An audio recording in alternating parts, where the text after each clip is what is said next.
ప్రభువు వారు సువార్త ప్రకటించేటప్పుడు పరలోక సంబంధమైన మర్మాలను ఉపమాన రీతిలో చెబుతూ ఉంటాడు. అలాంటిదే లాజరు, ధనవంతుడు ఉపమానం. ఇప్పుడు ఏ ఉపమానం అంటే, ఒక తండ్రికి 2 కుమారులు ఉన్నారు. అందులో చిన్న కుమారుడు ఏం చేశాడంటే, తండ్రి దగ్గర తన ఆస్తి తనకిచ్చేయమని కోరాడు. అతను కోరిక మేరకే తండ్రి ఏం చేశాడంటే 2 కుమారులకి ఆస్తి పంచిపెట్టి చిన్న కుమారుడికి రావాల్సింది చిన్న కుమారుడికి ఇచ్చాడు. ఇచ్చేసినప్పుడు ఆస్తిని బట్టి అతను విదేశాలు, దూర ప్రాంతానికి వెళ్ళిపోయాడు. వ్యసనాలకి బానిస అయిపోయాడు. తన ఇష్టానుసారంగా తిరిగాడు. అదే సమయంలో కరువు రావటం వలన అతనికి తినడానికి తిండి కూడా లేని పరిస్థితి. ఆస్తి అంతా అయిపోయింది. ఆ వ్యసనాలకి అయిపోవటంలో తినడానికి కూడా తినలేని పరిస్థితి. ఒక పందులు కాసుకునే అతని దగ్గర పనికి కుదిరాడు. ఆ పనికి కుదిరినప్పుడు అతని దుస్థితి ఎంతవరకు వెళ్ళిపోయిందంటే, పందులు తినే ఆ యొక్క దాన్ని తవుడు అంటారు కదా, అది తనకి దొరికితే బాగుండు, ఆకలి తీర్చుకుంటాకి అని కూడా ఆశించేంత దౌర్భాగ్యమైన స్థితి అతనికి సంభవించింది. తండ్రికి దూరం అయిపోయిన స్థితిలో అలాంటి కష్టం వచ్చింది తనకి. అయితే అప్పుడు తన ఇంటిని జ్ఞాపకం చేసుకుని నా తండ్రి ఇంటి దగ్గర అనేకమైన పనివాళ్ళు పనిచేస్తున్నారు, నేను వెళ్తే అందులో ఒక పనివాడిగా జాయిన్ చేసుకున్నా సరే మరి నాకు తిండికి లోటు ఉండదు కదా, నా తండ్రిని బ్రతిమలాడుకుంటానని చెప్పేసి ఇంటికి వచ్చాడు. ఇంటికి వస్తే అతను భావం ఏంటంటే, నేను నా తండ్రి దగ్గరికి వెళ్ళడానికి పాత్రుని కాదు, అతన్ని ధిక్కరించి అతన్ని కాదనుకొని డబ్బే ప్రధానం అనుకొని దాన్ని బట్టి నా ఇష్టానుసారంగా జీవించేశాను. నేను ముఖం చూపించడానికి కూడా నేను పాత్రుని కాదు. అయినా సరే బ్రతిమలాడుకుంటాను, ఒక పనివాడిగా ఉన్నా సరే నన్ను జాయిన్ చేసుకోమని బ్రతిమలాడుతాను అని అనుకుని వెళ్ళాడు. పెద్ద కుమారుడు ఎక్కడ ఉన్నాడు? తండ్రి దగ్గర ఉన్నాడు. తండ్రికి సాయంగాను ఆ పనులన్నీ చూసుకుంటూ చాలా జాగ్రత్తగా బుద్ధిమంతుడిగా ఉన్నాడు. అలా ఇంటికి వెళ్ళినప్పుడు అతడు వస్తున్న సంగతి తండ్రికి ముందుగానే తెలిస్తే తండ్రి ఏం చేశాడో ఆ వాక్యం మీతో చదివిస్తాడు. అదే 15వ అధ్యాయంలో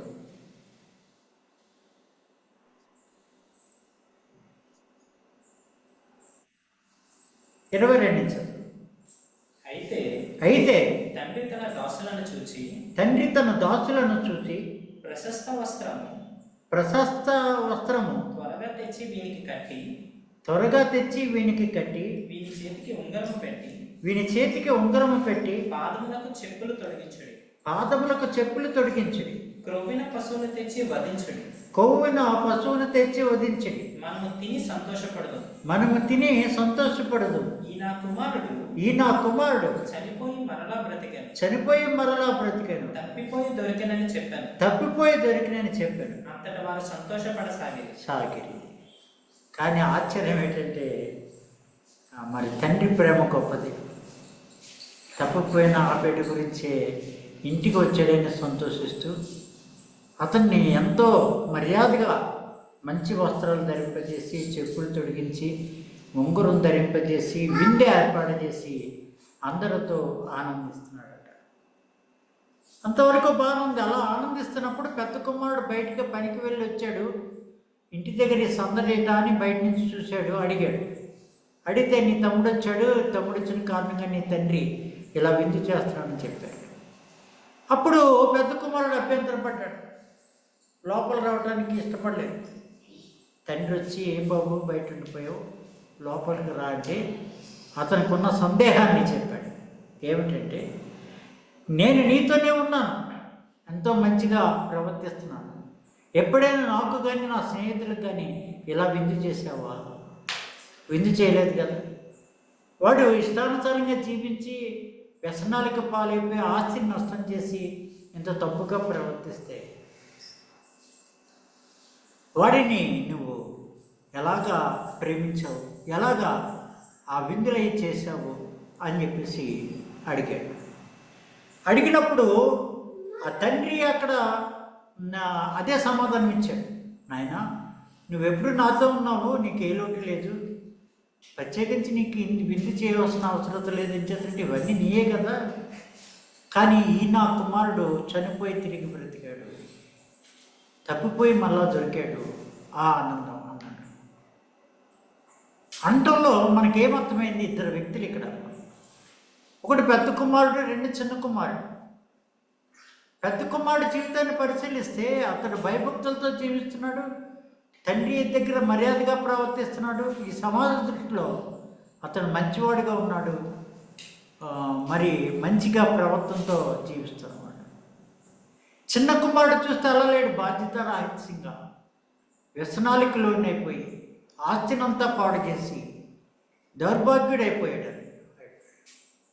లోకపరంగా చూస్తే ఇలా తప్పు చేసిన చిన్న కుమారుడే పనికిరాని వాడుగా ఎంచబడతారు. కానీ ఈ ఉపమానంలో నేర్చుకోవాల్సిన జ్ఞానం ఒకటి ప్రత్యేకంగా ఉంది. అదేమిటంటే, చిన్న కుమారుడు ఇంటికి వెళ్ళిపోదాం, కష్టం వచ్చింది, తినడానికి కూడా తిండి లేదు, అలాంటి బాధ వచ్చినప్పుడు తండ్రి దగ్గరికి వెళ్తే కనీసం పనివాడినన్నా జాయిన్ చేసుకుంటాడు అని చెప్పేసి అనుకున్నప్పుడు అతడు తండ్రి దగ్గరికి వచ్చి ఏమన్నాడు? ఆ మాటలు చాలా గొప్ప మాట. ఏమన్నాడు? 20 నుంచి చదవండి. వాడు ఇంకా దూరముగా ఉన్నప్పుడు తండ్రి వానిని చూచి కనికరపడి పరిగెత్తి వాడి మెడ మీద పడి ముద్దు పెట్టుకొని అప్పుడు ఆ కుమారుడు ఎవరో చిన్న కుమారుడు అతనితో, తండ్రి, నేను పరలోకమునకు విరోధముగాను నీ ఎదుట పాపము చేసి తిని ఇక మీదట నీ కుమారుడని అనిపించుకొనుటకు యోగ్యుడని కానని. చూసారా, ఇక్కడ తప్పిపోయిన కుమారుడు చెడ్డవాడిగా ప్రవర్తించిన వాడికిలో ఒక మారు మనసు వచ్చింది. ఆ మారు మనసులో అతను ఏమంటున్నాడంటే, నేను పరలోకమునకు విరోధంగా పాపం చేశాను, నీ ఎదుట పాపం చేశాను అని ఒప్పుకుంటున్నాడు. ఇక్కడ ఇతను తప్పు చేసిన వాడిగా కనబడుతున్నప్పుడు దీనికి పరలోకానికి సంబంధం ఏంటి? ఆ కష్టంలో అతనికి పరలోకం అనే మాట ఎందుకు గుర్తొచ్చింది? పాపం అనే మాట ఎందుకు గుర్తొచ్చింది? అది ప్రత్యేకంగా కనబడుతుంది కదా. ఇకపోతే తండ్రి దగ్గర ఉన్న కుమారుడు అతని మాటలు ఏంటో విందాం. అతని మాటలు ఎక్కడ ఉన్నాయంటే, తండ్రి దగ్గర ఉన్న కుమారుడు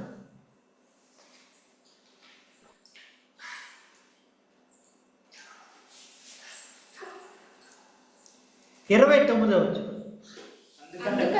అందుకతడు తన తండ్రితో, ఇదిగో ఇన్నేళ్ల నుండి నిన్ను సేవించుచున్నానే, నీ ఆజ్ఞను నేను ఎన్నడూ మేరలేదు, అయినను నా స్నేహితులతో సంతోషపడినట్లు నాకెన్నడను ఇవ్వలేదు. నీకు సేవ చేస్తున్నాను, నీ ఆజ్ఞలన్నీ పాటిస్తున్నాను.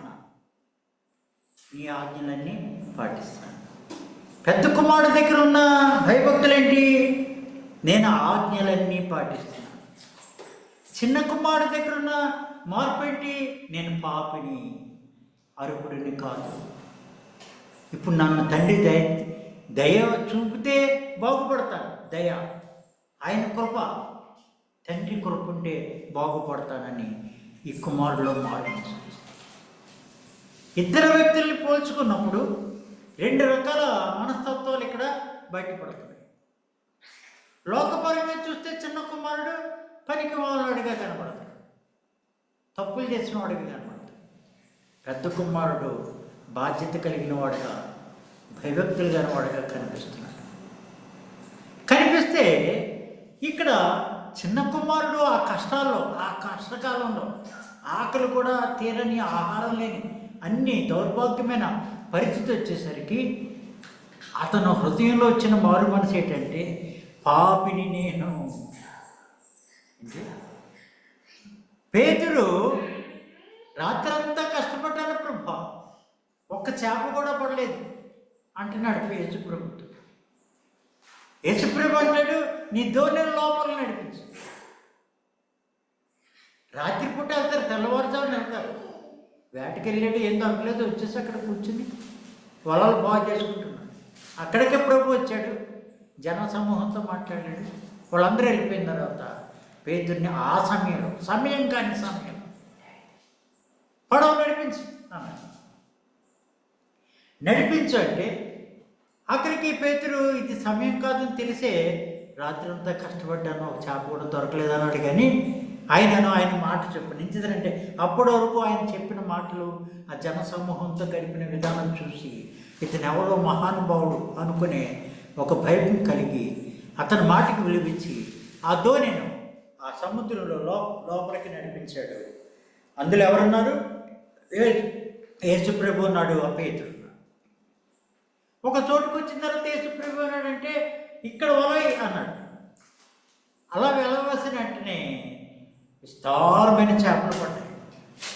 ఆ వల లాగటానికి వాళ్ళకి శక్తి చాలక దూరంగా ఉన్న వాళ్ళని గట్టిగా కేకలేసి వాళ్ళందరూ సహాయం కోరి వాళ్ళు వచ్చిన తర్వాత అందరూ కలిపి ఆ చేపల్ని ఒడ్డుకి తీసుకొచ్చారు. 153 చేపలు. అంటే 150 అంటే 150 కూడా చేపలు, పెద్ద చేపలు. ఎంత విస్తారమైన చేపలు పడ్డాయి.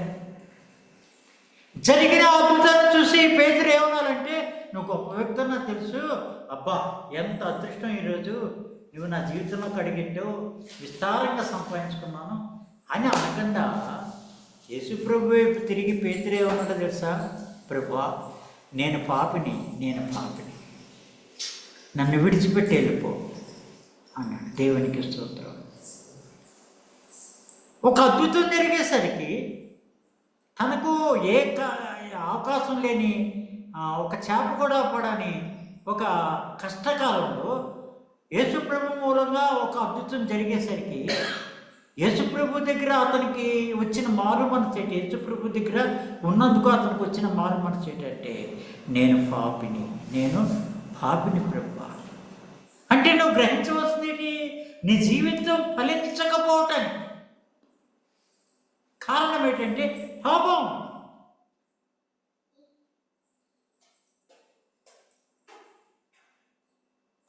సరైన రీతిలో బ్రతకలేకపోతే, కలిసి రాకపోతే, అనుకున్న పనులు అవ్వకపోతే, వ్యాధి బాధలతో బాధపడుతుంటే, ఇలాగా పేతురులాగా నిరాశ కలిగిన జీవితంతో, లేకపోతే ఆ చిన్న కుమారుడికి ఆకలేసి ఆహారం కూడా దొరకని దౌర్భాగ్యమైన స్థితిలో ఉంటే నీకు గుర్తు రావాల్సింది ఏంటంటే, నేను పాపిని. ఈ పాపం అనేది ఎలా వచ్చింది? ఈ యొక్క తప్పిపోయిన కుమారుడి యొక్క జీవితం ఎక్కడ కనబడుతుందంటే, దేవుని దగ్గర నుంచి వేరైపోయిన ఆదాములాగా కనబడుతుంది. ఆదాము దగ్గర పాపం కనబడుతుంది. తండ్రికి వేరైపోయాడు. ఈ సర్వ సృష్టిని సృష్టించినప్పుడు దీన్ని కోరుకున్నాడు, కానీ తండ్రిని కోరుకోలేదు అతను. ఈ చిన్న కుమారుడు కారణంగా ఏమొచ్చింది? మరణం వచ్చింది. పాపాన్ని దొరికిపోయాడు. ఆ పాపాన్ని దొరికిపోయిన పరిస్థితికి ప్రాయశ్చిత్తం యేసుక్రీస్తు మూలంగా దొరికిందని మనకు అర్థమవుతుంది. అంటే చిన్న కుమారుడి దగ్గర వచ్చిన మారు మనసు, పేతురు దగ్గరకు వచ్చిన మారు మనసులో నిజమైన ఆశీర్వాదం ఉంది. ఏమిటంటే, మొట్టమొదటి నేను పాపిని అని గ్రహించాలి. ఆ పాపాన్ని గ్రహించి, ఇదిగో నేను ఈరోజు దేవుని సన్నిధికి కష్టంతో వచ్చాను. ఆ కష్టానికి మొట్టమొదట తీరకపోవటానికి కారణం ఏంటంటే నా పాపమే అన్నప్పుడు, ఆ పాపం పోగొట్టుకోవడానికి దేవుడు ఏం చూపించాడు? ఏం చూపించాడంటే దాని కొరకు సిలువలో మన కొరకు ప్రాణం పెట్టాడు. ఆ పాపాన్ని ఆయన మీద వేసుకుని ప్రాయశ్చిత్తంగా అనుగ్రహించాడు. ఆయన రక్తంలో పాప క్షమాపణ ఉంది. నన్ను జ్ఞాపకం చేసుకుంటే దీన్ని చేయడన్నా కనుక అప్పుడు ఆయనను జ్ఞాపకం చేసుకుని ఆయన శరీరక్తంలో పాలు పొందినప్పుడు వెంటనే పాపం క్షమించబడుతుంది. కనుక నీ జీవితము కష్టాలు తిరిగి ఫలిస్తుంది అన్నది నీకు అర్థమవటలేదా? అదేంటండి ఎంతో మంచిగా తండ్రికి సేవ చేస్తూ మరి ప్రతి ఆజ్ఞ ఏ తప్పు చేయొద్దన్నా సరే తండ్రి చెప్పిన మాట జవదాటకన్నా మంచిగా ప్రవర్తిస్తున్నాడు కదా. అతనికి వచ్చిన లాభం ఏంటంటే అతడు ఆ ఆజ్ఞలు పాటిస్తున్న రీతిలో పాపిని కాదనుకుంటున్నాడు. తన తమ్ముడే పాపి అనుకుంటున్నాడు. వాడి ప్రవర్తన బట్టి వాడే పాపి, నేను పాపిని కాదు, తండ్రికి నేను ఎంతో అనుభవంగా సేవ చేస్తున్నాను, ఆజ్ఞలన్నీ పాటిస్తున్నాను అనుకుంటున్నాను. అనుకున్న మాట దేనికి సంబంధించింది? మోషే ద్వారా దేవుడు ఇశ్రాయేలు ప్రజలకు ఇచ్చిన ధర్మశాస్త్రానికి సంబంధించిన నీతి. కానీ ఆదాము క్రమం దగ్గర పాపము, చిన్న కుమారుడికి నేను దేంతో పోల్చాను? ఆదాము క్రమం దగ్గర వచ్చిన పాపం. అక్కడ పాపం ఏంటంటే శరీరాశ, నేత్రాశ, జీవపుడము. ఇవి మీ తండ్రి వలన పుట్టినవి కావు, ఇవి మీలో ఉండకూడదు. ఈ లోకంలో ఉన్నదంతయు శరీరాశ, నేత్రాశ, జీవపుడము అన్న పాపం. ఆ పాపం అనేది ఎలా పనిచేస్తుంది మనిషి మీద? ఆదాము దగ్గర నుంచి అందరి మీద పనిచేస్తుంది. ఎలా పనిచేస్తుందంటే శరీరాశ అంటే నేను, నాది, ఈ శరీరం నీకు ఇంకా కావాలంటే యేసు ప్రభు పరిశుద్ధాత్మ పొందుకున్న తర్వాత అరణ్యంలోకి వెళ్ళి 40 రోజులు ఉపవాసం ఉన్న తర్వాత మొట్టమొదటి సాతాను అతని దగ్గరికి వచ్చినప్పుడు మొట్టమొదటి ప్రశ్న వేసింది, ఈ రాళ్ళను రొట్టిగా చేసుకుని తిన్నాను. అంటే ఈ శరీరం పోషించబడాలి అన్న దగ్గర శరీరాశ పనిచేస్తుంది. రెండో ప్రశ్న వేసింది, ఇదిగో ఇవన్నిటినీ చూపించింది, ఇవన్నీ నా చేతిలో ఉన్నాయి, నాకు నమస్కారం చేస్తే ఇస్తాను. ఇది చూపించిన ఇవన్నీ ఏంటి? నేత్రాశ. అంటే వాటిని మనం ఏమనుకుంటున్నాం అంటే చనిపోయిన తర్వాత అవి రావు, ఈ లోకంలో ఉన్నదంతా నాశనానికే పట్టుబడి ఉంది కనుక అదేది కూడా నీకు శాశ్వతమైనది కాదు. ఇల్లా వాకిల ఏదనుకున్నావో నాదని, అదేది నీది కాదు. కానీ నీకు ఒక ఆశ కలిగి చేస్తుంది, నేత్రాశ కలా చేస్తుంది. 3 జీవపటం ఎత్తైన పర్వతమైన దగ్గర తీసుకెళ్ళి ఆయన దూతలను పంపి నీ కాళ్ళకి దెబ్బలు తగలకుండా ఆజ్ఞిస్తాడు కనుక ఇక్కడి నుంచి దూకేయాలి. అందులో ఏం పనిచేస్తుంది? నేను జీవపడము. ఇది ఆదాము దగ్గర నుంచి ప్రతి ఒక్కరికి ఎలా సంక్రమించింది? ఇప్పుడు ఆదాము కొడుకు హేబేలు, కయీను, సేతు, మూడో వ్యక్తి. అప్పుడు ఆదాముకి తండ్రి తల్లి అనే బంధం ఉంది కదా. ఆదాము కొడుకులకి, ఆ హేబేలుకి, కయీనుకి, సేతుకి తండ్రి అనే ఒక బంధం ఏర్పడింది కదా. ఈ నా శరీర సంబంధంగా ఏర్పడిన ఈ నానే బంధంలోనే ఈ శరీరాశ, నేత్రాశ, జీవపడం అన్న దాని కారణంగా మనం పుట్టిన ప్రతి ఒక్కరూ కూడా ఆ బంధానికి అతీతంగా పుట్టలేదు. నానే బంధంతోనే పుట్టాడు. నేను నాది అనే బంధంతోనే పుట్టాడు. ఇది దేవుడు వల్ల పుట్టినవి కాదట. అంతకు మించి అవి ఉండటం వల్లనే దేవుని యొక్క మరణ శాసనం మన మీద పనిచేస్తుంది. తినవద్దన్నా నువ్వు ఫలం తిన్నా రోజున నువ్వు నిశ్చయంగా మరణం అవుతావు. అది దేవుడి మూలంగా పుట్టనేవి కాదు కనుక అవి ఉన్నవాడికి మరణము. ఆ మరణము నిత్య నరకాకి. ఆ మరణము ఆ నిత్య నరకాకి అన్నది నేను చేసిన పాపం కాదు, ఆదాము చేసిన పాపము. పుట్టుకతోనే తల్లి గర్భంలో నుంచి నా మీద పనిచేస్తుంది.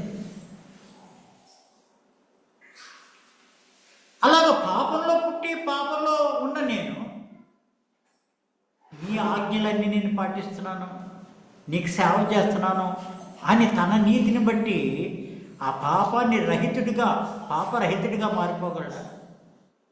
తన ప్రవర్తనలో పరిస్థితులు ఏమైనా మార్చుకుంటే కొన్ని మార్చుకోవచ్చు, అన్నీ కూడా కాదు. దేవుడిచ్చిన ధర్మశాస్త్రాన్ని పరిశీలిస్తే ఏ వ్యక్తి కూడా పరిపూర్ణుడిగా నిలబడలేడు.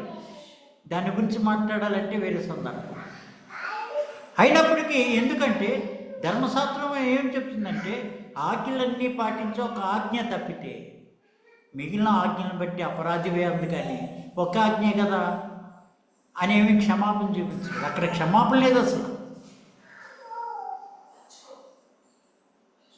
అటు నుంచి నీవు ఆ శరీర సంబంధమైన ప్రవర్తనలో మార్పులనేవి కొంత సహజంగా కనబడచ్చాము, కానీ నాది నేను నా వాళ్ళనే బంధాన్ని మనిషిగా తీసుకుని జీవించలేడు. అందులో ముఖ్యంగా నేను.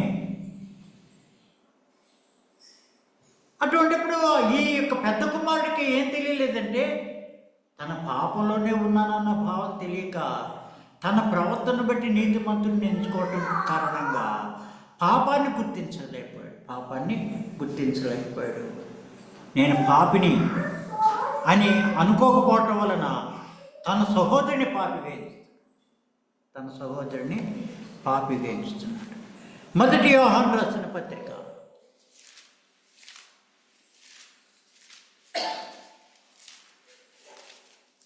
3వ అధ్యాయం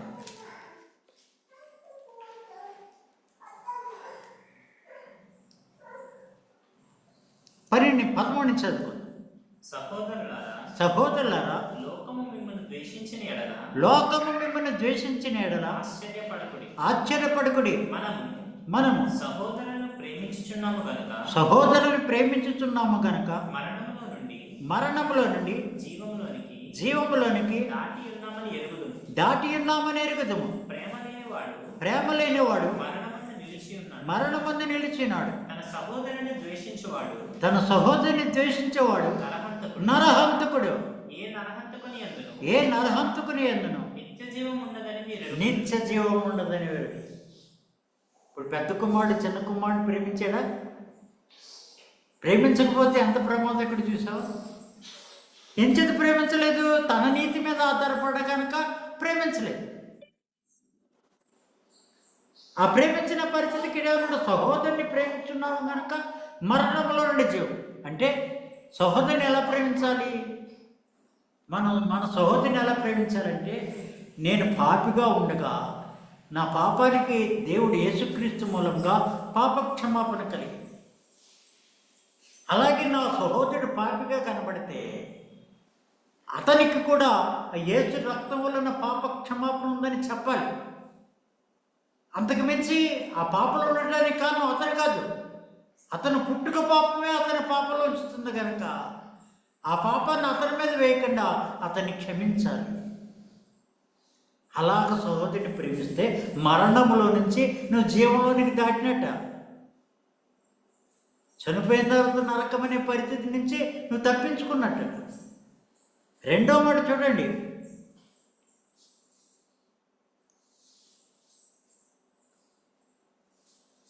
ప్రేమ లేనివాడు మరణమందు నిలిచిన్నాడు.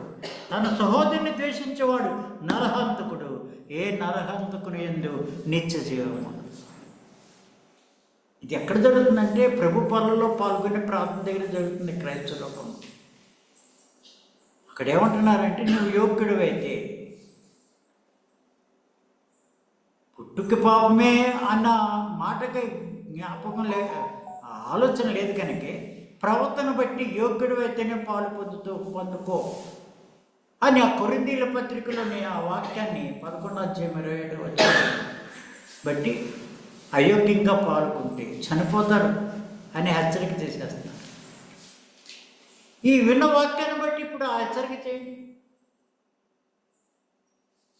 అనుదినము మనం ప్రభు బలలో పాల్పొందడం అంటే కారణం ఏంటంటే మనకున్న జ్ఞానము ఎక్కడదంటే నేను పాపిని, పాపానికి వేరేపోయిన రీతిలో నీతిమంతుడిని కాదు, పాపంలో ఉన్నాను, కానీ ఆయన ఎందుంచిన విశ్వాసమును బట్టి నీతిమంతుడిగా జీవిస్తున్నాను. ఆయన ఆత్మ నా హృదయంలో ఉంది. విశ్వాసం మూలమైన నీతి ద్వారా నేను నీతిమంతుడిని, కానీ పుట్టుకను బట్టి నా ప్రవర్తన బట్టి అయితే నేను పాపానికి వేరుగా లేను అని మనం ఒప్పుకుంటే, వాళ్ళు అలా ఒప్పుకుంటలేదు. మేము పరిశుద్ధులు అయిపోయాం. ఏ కొన్ని మంచి పనులు చేసి వాటిని ఆధారం చేసుకుని మేము పరిశుద్ధులు అంటే దేవుడితో సమానం చేసుకుంటున్నట్టే కదా. దేవుడితో సమానం చేసుకున్న వ్యక్తి ఎవరు? లూసిఫర్. ఆ భావంలోకి వెళ్ళిపోతున్నారా? అది ఎంత ప్రమాదం. ఇప్పుడు పెద్ద కుమారుడికి చిన్న కుమారుడికి తేడా తెలిసిందా? కనుక చిన్న కుమారుడు వచ్చిన మార్పు పరలోక సంబంధమైన మార్పు. పాప క్షమాపణ అని ఎప్పుడు అన్నాడు? పాపం చేశాను అన్నాడు. దానికి జవాబు పరలోక రాజ్యమే. కానీ ఇప్పుడు యేసుక్రీస్తుని నమ్ముకున్న తర్వాత నేను ఇంక పాపిని కాదు అనే భావనలోకి వచ్చేయద్దు. అవును, నేను పాపిని కాదు. దేన్ని బట్టి? విశ్వాసంను బట్టి. నా పాపం దగ్గర నేను దేని జ్ఞాపకం చేసుకుంటానంటే పాపాన్ని జ్ఞాపకం చేసుకుంటా లేదు, రక్తాన్ని జ్ఞాపకం చేసుకుంటాను. నా హృదయంలో నేను పాపమును లక్ష్యము చేసిన ఎడల ప్రభు నా ప్రార్థన ఆలకించకు. ఇక్కడ నేనేం చేస్తున్నానంటే నా పాపాన్ని లక్ష్యం చేయకుండా దేన్ని లక్ష్య పెడుతున్నాను? యేసుక్రీస్తు యొక్క కృపను, ఆయన రక్తాన్ని లక్ష్య పెట్టి పాపక్షమాపణ నిమిత్తం ఆయన శరీరక్తంలో పాల్గొంటున్నాను. కనుక ప్రభు నా ప్రార్థన ఆలకిస్తాను. నీవు నేను నీతిమంతుడు అన్నప్పుడు నువ్వు నీ పాపాన్ని లక్ష్య పెడుతున్నావు. నేను ఏ పాపం చేయటం లేదని పాపాన్ని లక్ష్య పెడుతున్నావు, యేసు రక్తాన్ని లక్ష్య పెడతలేదు. అక్కడ నీ ప్రార్థన దేవుడి సన్నిధికి వెళ్ళాలని అర్థమైపోతుంది కదా. కనుక ప్రియులారా, అనుదినము రొట్టె విరచకపోతే నీకు కృపకు వేరే పనిటే నువ్వు అని అర్థమవుతలేదా? అర్థమైతే ఒక్కసారి ఈ వాక్యాన్ని పరిశీలించుకుని మీ విశ్వాస జీవితాన్ని సరిచేసుకుని ఆయన తిట్టి తిరిగి పరలోకం పాప క్షమాపణ నిమిత్తం పాపం చిన్న కుమారుడు లాంటి మారు మనసు కలచి తండ్రి, చిన్న కుమారుడు లాంటి మారు మనసు కలచి చనిపోయే బ్రతికేను. దేవుడు తన వినికిడులు కొద్ది మాటలు దీవించి ఆశీర్వదించిన కనుక ఆమేన్.